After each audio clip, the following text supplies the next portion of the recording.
pense que Trump a du respect pour les gens qui lui parlent directement. Et c'est ce que fait Macron. Par ailleurs, effectivement, ils sont en désaccord sur tout, dès lors qu'on vient sur le fond. Et puis, il y avait aussi un intérêt bien compris, c'est-à-dire que Emmanuel Macron a quelque part acheté Donald Trump à la baisse, alors que tout le monde le boycottait et il en avait besoin dans le jeu international. Et puis Donald Trump était très content d'être considéré à ce moment-là sur la scène internationale et d'être reçu en grande pompe le 14 juillet.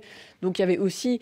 Voilà, ça reste des hommes politiques, des chefs d'État, et c'est pas des bisounours. Oui, Yann Ladin, quand vous voyez les deux, justement. Je crois qu'il y a un coup de billard à trois bandes. C'est-à-dire qu'entre-temps, les États-Unis ont ramassé 2 ouragans, que Trump a mis un peu de l'eau dans son vin sur le climato-scepticisme, et puis les Américains, en tout cas ceux du Sud, ces électeurs aiment bien les boucs émissaires. Alors là, Trump, ça l'arrange un peu de dire peut-être que c'est la faute du climat. Et j'ai l'impression que Macron s'engouffre dans la brèche. C'est ma vision de mec tordu. Hein. Oui, bien sûr, il n'y a que des gens tordus, c'est agréable.